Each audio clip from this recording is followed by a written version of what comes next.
All right, we're gonna go ahead and finish pulling this CT1 motor apart here. We've got all the bolts out around the crankcase.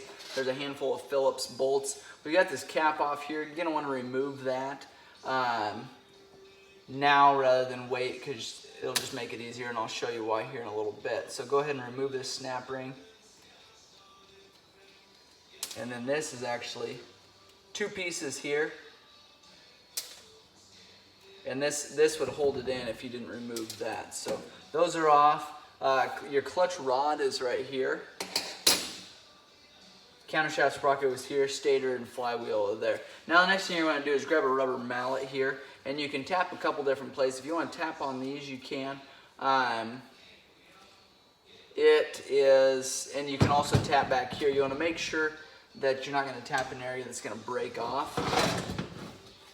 What I do is just hold this side and then tap on it just like that. Once you get it so it's got a good inch in there or so, I take and tip it up. And a lot of times you can just kind of walk it off like that. And what that does kind of keeps everything on one side of the gear, one side of the crankcase, so you can hold everything together, so you're not searching for washers and stuff like that as much. So got your crankshaft here, obviously. Got your shift drum here. We've got shift forks. One shift fork set on this side. I'm going to try to pull this all out together. Sometimes it works. You know what? We've got a couple more pieces to pull off here. I didn't realize we didn't have that done. So a shift drum here has got a Phillips screw on this side, and that's kind of holding us in there. And not necessarily that is holding us in, but because the bearing will come out all together. Got a spring here. And that will hold us up. This arm will hold us up there if we don't move it out of the way.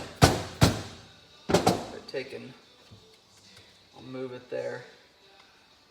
I'm trying to hold all the gears with my other hand. There we go. We got it past that. All right. So it looks like we got most of it coming out together.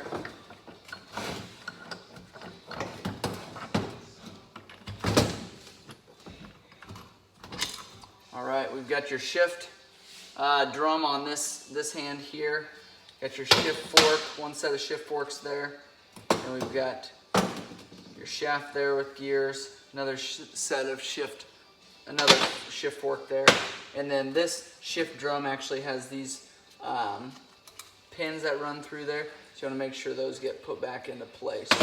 So that is, now to get this crankshaft out, you can tap on that there, and that'll push everything through. If you definitely don't want to hit this with a steel hammer. That's going to cause some damage, but other than that, the sensor can come out, this can come out. It's again spring loaded, and that pin fell down there.